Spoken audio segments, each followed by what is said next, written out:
silk top versus mono top, what's the difference, and how to know which one is best for you. My name's Ashley, I'm from Life Beyond Locks, and today I'm looking at two Uniwigs toppers to look at the difference between a silk top and a monofilament top and help you decide if you're on the fence which one you might want to purchase and why.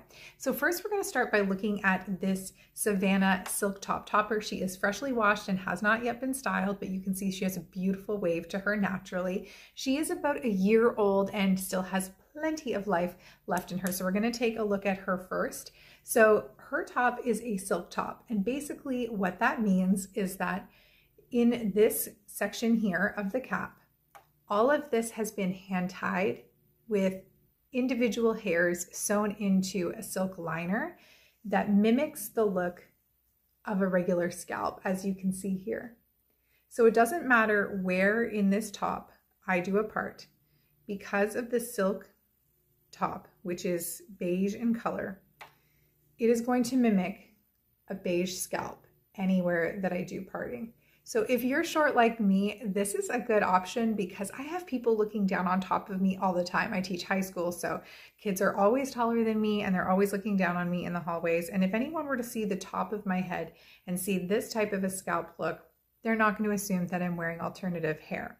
So that is definitely the pro of the silk top. In terms of the rest of the cap, it's all wefted, and that is true for both the silk top and the mono top. So the pros is a realistic looking cap. What it also means though is that it's going to be slightly less breathable and a little bit heavier because of the added material and the way it is constructed. We also end up sometimes with hair falling a little bit forward in this type of a cap, but I'm going to show you how you can style it to come off of your face and feel a little bit lighter. Despite the heavier density and the overall heavier weight of it, I really do like this type of topper.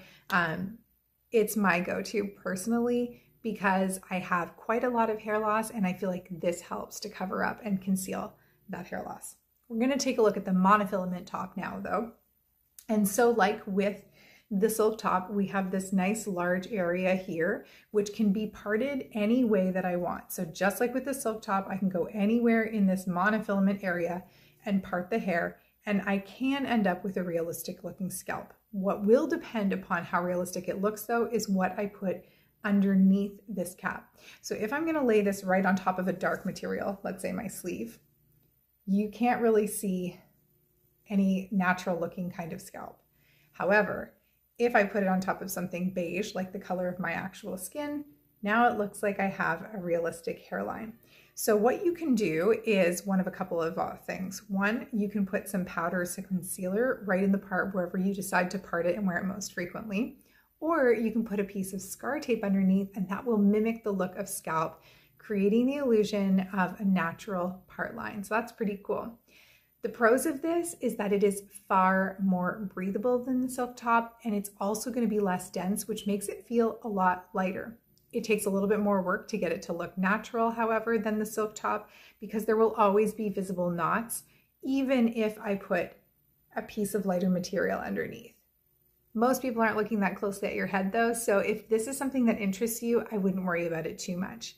The breathability can be a huge bonus in warmer climates or just in terms of your day-to-day wear, not having that extra weight on your head.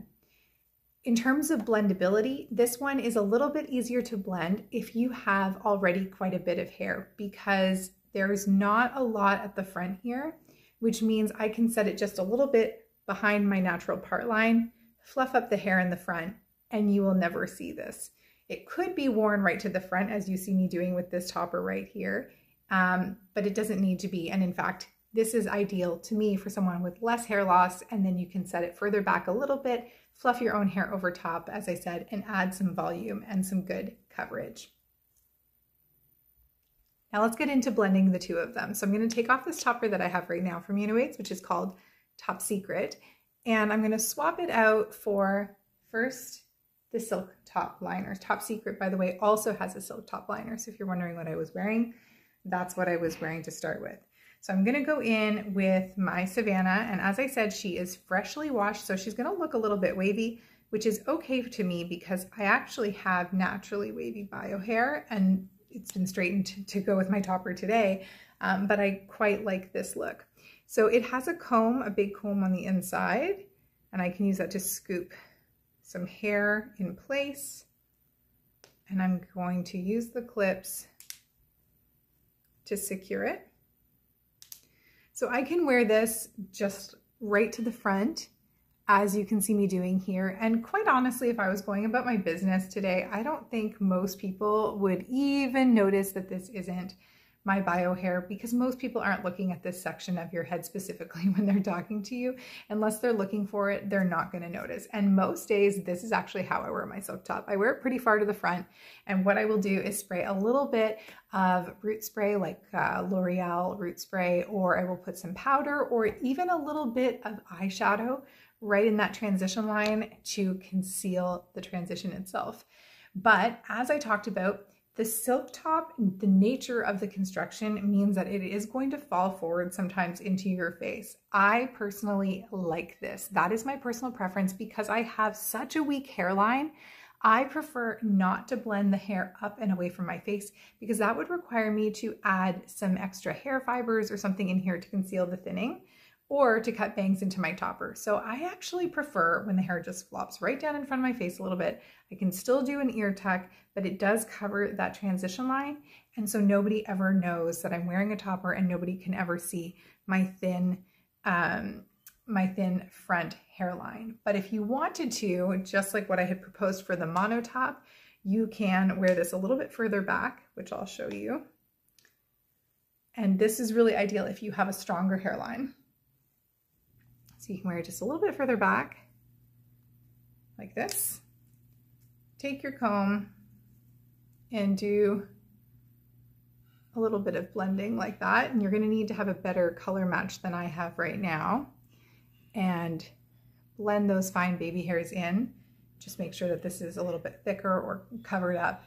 And blow dry the hair back with a round brush. Get it off of your face.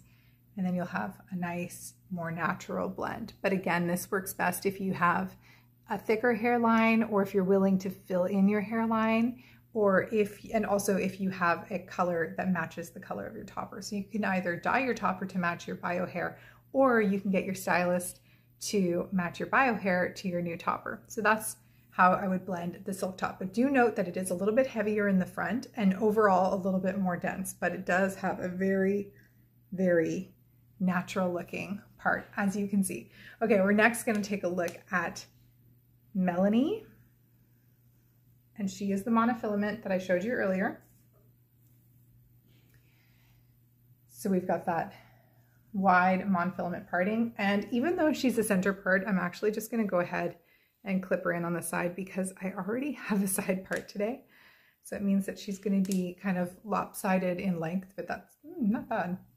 Just walk around like this, but that's just so that I can illustrate how I would do it. I do recommend a side part because side parts will help the piece to look more natural than the center part, where we tend to be very, very thin, most of us, if we're experiencing hair loss. The other thing I recommend that you do, this is a fresh Melanie right out of the box, is to mess up your part line. So you might have noticed with my Savannah, the part line wasn't a super, super straight line. It's a little bit messy. I find that that helps it to look more natural than having just a straight line all the way back. So get in there, get messy, put in some water and mess up your part line. So just like with the Savannah, I can wear her further to the front, but because of the monofilament top cap, the hair does not fall as far forward, nor is it as heavy or as dense. So I don't have to worry about it flopping in my face the same kind of way as I do with the silk top. But two, just like with the silk top, I can wear it further back, and it is a much thinner cap construction than the silk, so it's even easier to bring your own bio hair over top should you have a sufficient amount of bio hair to do that, but I don't, so I would be wearing it front anyways. Monofilament tops, if you're still on the fence and you're not sure which one is the best, the silk top can be worn under a cap, it can be worn under a hat, but I do find that if you are someone who likes to wear caps, likes to wear hats, likes to wear a wide headband, The monofilament just gives you the comfort, I think, and the flexibility to be able to do that, which is why I actually have both in my wig closet, because when I'm wearing a ponytail and I want to have something thrown back like this, it's so easy for me with the monofilament top just to wear a wide headband and go. It's not as easy to do that with the silk top. So I like the silk top for everyday wear and the monofilament top for when I'm wearing a ponytail, when I'm wearing a hat, when I'm running errands. But if I had to choose just one, well, it's such a personal preference. Mine would be a silk top, but I think that there are a multitude of reasons why you might want to use a monofilament, and they make a really great entry topper. So if you are brand new to toppers and you don't want an overwhelming amount of hair because your hair loss isn't that substantial, going for a light monofilament top will definitely be an easy transition for you to make. If you have any other questions, if there's anything I've missed, please don't hesitate to reach out, drop a comment below, send me a DM. Thank you for being here, and I will catch you the next time we do a little tips and tricks video.